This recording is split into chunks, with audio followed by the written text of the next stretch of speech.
نستعین وقف قانون 2025 کے سلسلے میں All India Muslim Personal Law Board کی ہدایت کے مطابق ملک کے الگ الگ حصوں میں مختلف قسم کے احتجاج ہو رہے ہیں۔ بورڈ نے اس بات کی ہدایت دی ہے کہ ہم اس قانون کے سلسلے میں اپنا جمہوری حق استعمال کرتے ہوئے حکومت سے یہ مطالبہ کریں کہ وہ اس قانون کو واپس لے اور مختلف علاقوں کی نوعیت کے پیش نظر اور حالات پر نگاہ رکھتے ہوئے احتجاج کی پرامن اور آئینی شکلیں اختیار کی جائیں، یہ بھی بورڈ کی ہدایت ہے۔ الحمدللہ کہ مسلمان اپنی زندگی کا بیداری کا سمجھداری کا ثبوت دے رہے ہیں، اور اگر ہمیں اس ملک میں سر اٹھا کر جینا ہے تو ہمیں اپنے حقوق کی جد و جہد کرنی ہوگی۔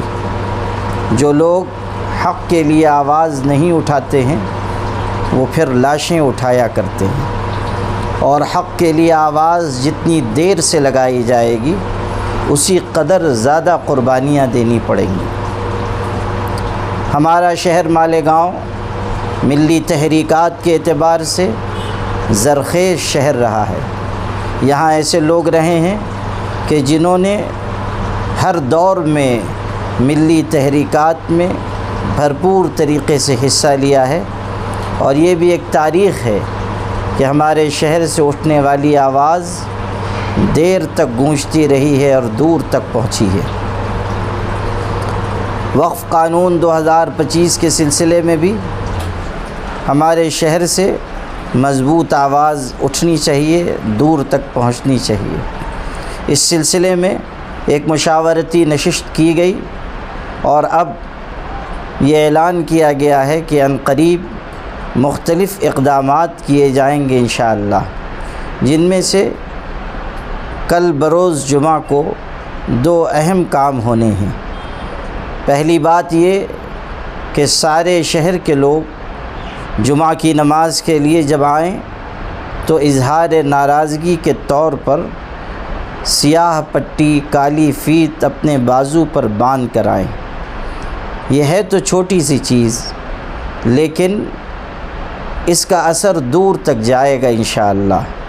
کبھی کبھی چھوٹی چھوٹی چیزیں بھی بڑے انقلاب کا پیش خیمہ بن جاتی ہیں۔ اس سے پہلے بھی اس طرح کی کوشش ہوئی اور اس کا اچھا اثر ہوا۔ اب پورے شہر کی سطح پر یہ گزارش کی جا رہی ہے کہ سارے حضرات اس کا اہتمام کریں کہ جمعہ میں کالی پٹی باندھ کر آئیں۔ اسی کے ساتھ ساتھ مختلف اداروں، کلبوں اور شہر کے نوجوانوں سے بھی میری یہ گزارش ہے کہ آپ لوگ اس کا اہتمام کریں کہ کالی پٹیاں کالی فیت مہیا کریں، لوگوں کو آمادہ بھی کریں اور سیاہ پٹی ان کے لیے میسر بھی کرائیں، تاکہ ہر نمازی سیاہ پٹی کے ساتھ آئے اور وقف قانون کے سلسلے میں اپنا خاموش احتجاج درج کرائے۔ اسی طرح علماء سے، خطباء سے گزارش ہے کہ وہ جمعہ کی نماز سے پہلے اسی موضوع پر تقریر کریں، تاکہ لوگوں کو واقفیت ہو سکے کہ اس قانون کے مضر اثرات کتنی دور تک جانے والے ہیں، اور یہ بھی معلوم ہو کہ اس قانون کے سلسلے میں احتجاج کرنے کے لیے انہیں کیا شکل اختیار کرنی ہے۔ All India Muslim Personal Law Board کی سوشل میڈیا ڈیسک کی جانب سے خطاب جمعہ جاری کیا گیا ہے۔ میں نے کوشش کی ہے کہ شہر کی مسجدوں تک اس کی پرنٹ پہنچ جائے۔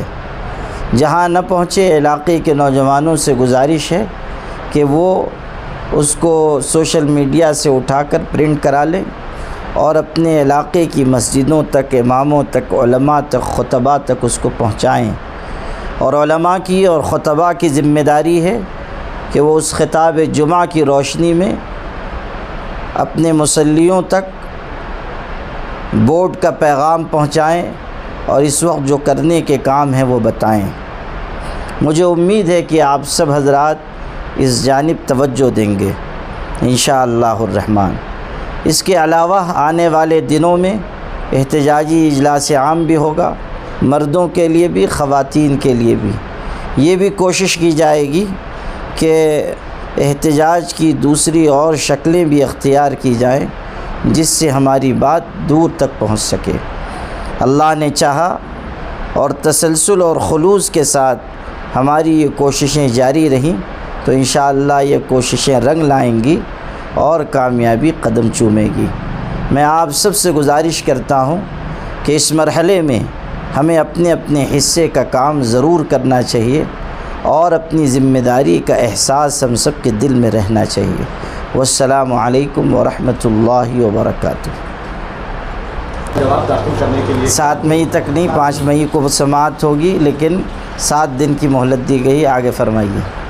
تو اس تعلق اپنا کیا نیا عمل مطلب ہے؟ کوئی کورٹ کے اوپر بھروسہ کر کے بیٹھے رہیں گے یا پھر زمین پر اتر جائیں گے؟ حضرت ابھی جو میں فرما رہا تھا وہ یہی ہے کہ ہم لوگ اپنی کوششیں جاری رکھیں۔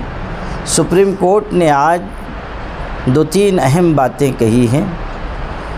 پہلی بات یہ کہ وقف کی جو جائیدادیں ہیں اور اس کی جو حیثیت ہے اسے ختم نہ کیا جائے۔ نمبر 2، سپریم کورٹ نے یہ کہا ہے کہ اس نئے قانون کے پیش نظر وقف کونسل میں اور وقف بورڈ میں، یعنی سینٹرل وقف کونسل میں اور جو اسٹیٹ کے وقف بورڈ ہیں اس میں کوئی تقرری نہ کی جائے۔ اس کی وجہ یہ ہے کہ چونکہ قانون لاگو ہو چکا ہے اور اس قانون کی روح سے وقف سینٹرل وقف کونسل میں اور اسٹیٹ کے وقف بورڈ میں مختلف تقرریاں کی جا سکتی ہیں، اور اس میں یہ بات ہے کہ 2 غیر مسلموں کو لازماً رکھا جائے، اور یہ لازماً 2 غیر مسلم الگ، اس کے بعد بحیثیت عہدہ کئی غیر مسلموں کو رکھنے کی گنجائش پیدا کی گئی ہے۔ سینٹرل وقف کونسل کے 21 ممبران میں سے اس قانون کے روح سے تقریباً 13 غیر مسلم ممبر ہو سکتے ہیں، اور وقف بورڈ میں 11 میں سے تقریباً 7 ممبر ہو سکتے ہیں۔ 2 تو لازماً ہوں گے، باقی ایڈیشنل سیکریٹری اور فلاں اس طرح کے رینک کے آفیسران کو بحیثیت عہدہ ممبر رکھنے کی بات کی گئی ہے۔ تو ظاہر ہے کہ اگر ابھی سے وہ سلسلہ شروع ہو جائے یا جس طرح وقف کی جائیدادوں کو نوٹس دیے جا رہے ہیں، مدارس کو نوٹس دیے جا رہے ہیں، اگر وہ سلسلہ جاری رہا تو اس سے افراتفری بڑھے گی۔ اس لیے سپریم کورٹ نے یہ کہا ہے کہ ابھی اس سلسلے میں کوئی اقدام نہ کیا جائے، لیکن یہ بات ذہن میں رکھیے کہ سپریم کورٹ نے اسٹے نہیں دیا ہے، صرف یہ ہے کہ سامنے سے ایک بات آئی ہے کہ ہم کچھ نہیں کریں گے، کورٹ نے اس کو ایکسیپٹ کیا ہے اور یہ ہدایت دی ہے۔ اب یہ ہے کہ 5 مئی کو پھر اس پر سماعت ہوگی، اور پھر کیا شکل بنتی ہے وہ اللہ تعالیٰ بہتر جانے۔ اس لیے ہمیں اپنی کوششیں جاری رکھنی چاہیے۔ دوسری بات یہ ہے کہ جن شقوں پر کورٹ نے بات کی ہے ان کے علاوہ بھی بہت سی چیزیں ایسی ہیں جو اس میں قابل ترمیم ہیں، اور ہمارا مطالبہ ساری ترمیمات کی واپسی کا ہے۔ اس لیے ہم یہ کہہ رہے ہیں کہ جو نقصان دہ حصہ ہے اس کو واپس لے لیا جائے۔ کورٹ کا فیصلہ آنے کے بعد لوگوں میں ایک یہ وشواس ہو رہا ہے کہ کورٹ نے ہمارے حق میں فیصلہ دے دیا، تھوڑا اطمینان مطلب ان کو ایسا لگ رہا ہے کہ آگے بھی مطلب فیصلہ ابھی کوئی اس طرح کی بات نہیں ہے، لیکن کل بھی جو سپریم کورٹ کے ججز نے تبصرے کیے ہیں اور آج جو ہدایت دی ہے اس سے تھوڑی راحت ہمیں ملی ہے، اس میں کوئی شک نہیں، لیکن کوئی فائنل ڈیسیزن نہیں آیا ہے اور نہ سپریم کورٹ نے اسٹے دیا ہے، بلکہ سپریم کورٹ نے یہ کہا ہے کہ ابھی اس میں کوئی چھیڑ چھاڑ نہ کی جائے، اور آگے جب سماعت ہوگی تب ہم اس کو دیکھیں گے۔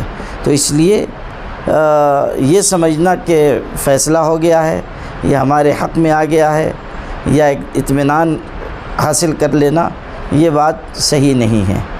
دوسری بات یہ ہے کہ سپریم کورٹ کا جو رویہ ہے وہ خوش آئند ہے، اس میں کوئی شک نہیں۔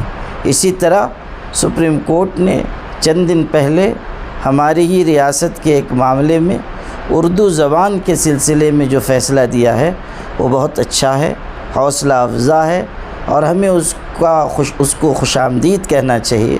اور سپریم کورٹ نے جس طرح یہ فیصلہ دیا ہے کہ اردو زبان کو کسی مذہب سے نہ جوڑا جائے، اور زبان کسی مذہب کی نہیں ہوتی، اور اسے ہندوستانی ثقافت کا حصہ قرار دیا ہے، میں سمجھتا ہوں کہ یہ بہت اہم فیصلہ ہے اور اس کے دور رس نتائج نکل سکتے ہیں۔ تو اس میں کوئی شک نہیں کہ یہ فیصلہ بہت اچھا آیا ہے اور ہم اس فیصلے کو ویلکم کہتے ہیں۔ سپریم کورٹ نے جی یہ کہا ہے کہ نصیر آباد میں اس وقت ان کو لے کر جو احتجاج ہو رہا ہے، تو سپریم کورٹ میں جب سنوائی چل رہی ہے وہ ایکسیپٹ کیا ہے، تو کیوں یہ کرنے کی ضرورت ہے؟ اصل میں دیکھیے، وہاں پر جو کچھ ہوا ہے اس کے بارے میں تو آپ رپورٹیں دیکھیے کہ کن لوگوں نے کروایا ہے، کس طرح کروایا ہے۔ اسٹیٹ گورنمنٹ کا وہاں کے بیان آ چکا ہے ممتا بنرجی کی حکومت کی طرف سے۔ مظاہرین نے ایسی کوئی حرکت نہیں کی ہے کہ جس کی بنیاد پر دنگا فساد بھڑکتا۔ اب صورتحال یہ ہے کہ احتجاج کرنا یہ قانون نے ہمیں حق دیا ہے۔ اگر ہم کسی چیز کو نہیں پسند کر رہے ہیں تو ہم اپنی بات کہہ سکتے ہیں، اور ہم بار بار یہ کہہ رہے ہیں کہ کوئی قانون کو ہاتھ میں نہ لے، بد امنی کی کوئی بات نہ ہو، امن و امان کے ساتھ مظاہرہ کیا جائے اور ایسے دائرے میں کیا جائے کہ کسی کو تکلیف نہ ہو، البتہ ہماری بات اوپر تک پہنچے۔ مہاراشٹر میں باقی ریاستوں میں دیکھا گیا ہے کہ کہیں نہ کہیں سب جگہ پر سڑکوں پر اتر کر آندولن احتجاج ہوا ہے۔ مالیگاؤں اتنی انقلابی سرزمین ہے، لیکن ابھی تک یہاں عوام سڑکوں پر نہیں ہوتی ہے، اس طریقے کا کوئی بھی آندولن اس قانون کو لے کر سڑک پر نہیں ہوتا۔ جب اس کا وقت آئے گا تو یہ بھی ہو سکتا ہے۔ جب ابھی جتنے حد تک مشورہ دیا جا رہا ہے اس پر عمل کرنا چاہیے، اور ہر چیز کا ایک وقت ہوتا ہے، اس وقت کے اعتبار سے مصلحتوں کو پیش نظر رکھ کر فیصلہ کرنا چاہیے۔ اور ایسا نہیں ہے کہ آپ صرف سڑک پر اتریں گے تو آپ کی بات سنی جائے گی۔ بہت سے ذرائع ہو سکتے ہیں جس کی بنیاد پر آپ کی طرف لوگ متوجہ ہو سکتے ہیں، اور ماضی میں ہم لوگوں نے یہاں بڑے بڑے احتجاج کیے ہیں۔ اب بھی وقت پڑا تو ہم کریں گے۔ یہ لمبی لڑائی ہے، ابھی اسٹیپ بائی اسٹیپ آگے بڑھنا چاہیے۔ یہ نہ ہو کہ ہم 4 دن محنت کر لیں اور اس کے بعد اطمینان سے بیٹھ جائیں۔ ابھی تو ہمیں لمبی جد و جہد کرنی پڑے گی انشاءاللہ۔ مولانا جمیعت علماء کے اعلان کے مطابق تعلیم کے بھاننے کا اعلان ہوا تھا، لیکن عوامی سطح پر تو دلچسپی دکھائی نہیں دی تھی۔ کب؟ اس سے پہلے نہیں، وہ اصل میں بہت کم وقت میں اعلان آیا تھا، 1 دن پہلے آیا تھا اور اس کا اعلان ہوا، اور لوگوں نے اس میں دلچسپی لی تھی، لیکن رمضان تھا، اس وجہ سے کوئی شاید پورے طریقے پہ قابو نہ ہو سکا ہو، لیکن انشاءاللہ اس دفعہ اچھی پیش رفت ہوگی۔ اب آپ